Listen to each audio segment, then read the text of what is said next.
Hello, bored YouTuber. Today we are taking a look at Bird Box, a Netflix original remake of The Happening, and for some reason the most popular movie in social media history. Before we do a rundown of each death scene, let's go over the gimmick. Plot. Seemingly invisible creatures incite mass suicide when people look at them, and it's up to Sandra Bullock to save two children from the evils of the world, while blindfolded. But you never, ever take off your blindfold. If you look, you will die. Do you understand? The first death comes after Mallory, played by Bullock, has a checkup at the hospital. She witnesses a woman banging her head into a window pane. So metal.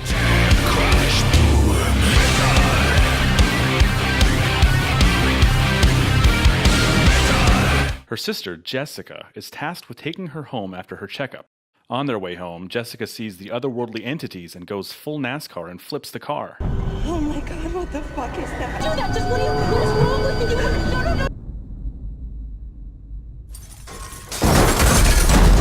But that didn't get the job done, so she walks in front of a conveniently speeding garbage truck. You have to really take in and appreciate this stunningly crafted, wholly original horror movie beat, as they just don't come around often enough. It almost just happened.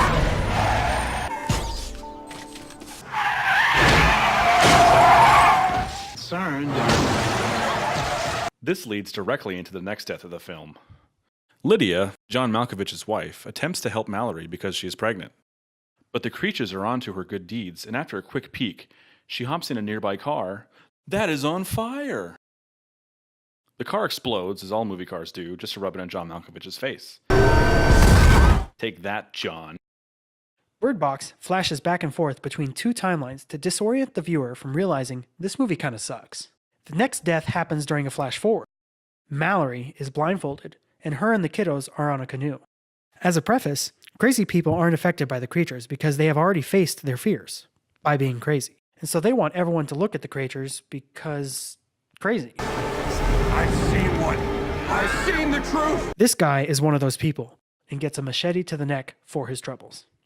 Kill number 5 stars the overly insightful Charlie. He is writing a book about these very same creatures. What a coincidence! The puka from Celtic mythology. All different names, but the same thing.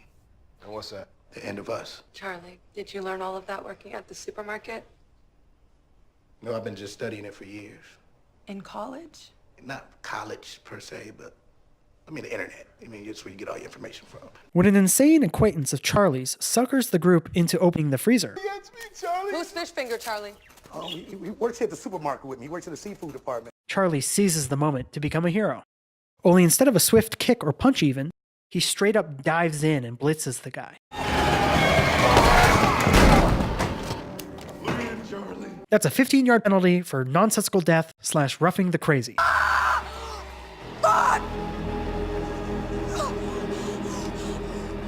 B.D. Wong gets into a weird snuff film session in his room, which is interrupted by the creatures. No one is safe, even when tied to a chair with only a computer in front of you. Now to one of the film's climaxes. No, not that one. This is a set of kills, so keep up. This pits Gary, yet another psycho, against the group.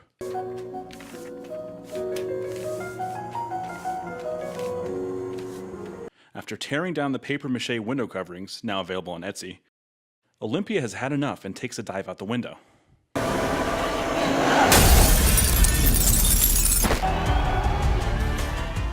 Gary then pries open the eyes of Grandma. She then takes the initiative to stab herself in the neck with some scissors.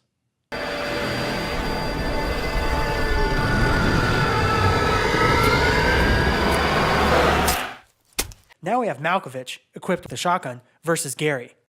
Asshole! But Malkovich can't open his eyes. Who wins this face-off? In a previous scene, Malkovich implores the group to not let anyone in. New guy, you had a great visit. We really loved meeting you. Now, fuck off. After they let Olympia in, they even let Gary, which leads to his own demise. I guess being right means being dead.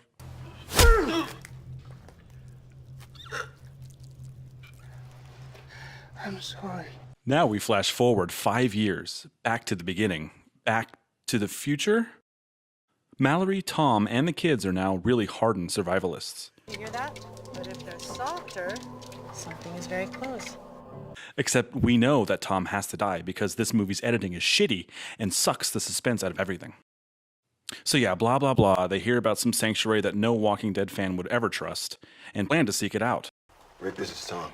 We have a place, a compound, with enough supplies. We have a community. Some scavenger lunatics find them. Tom is forced to remove his blindfold, sacrificing his life, to fight them off as Bullock and the kids escape.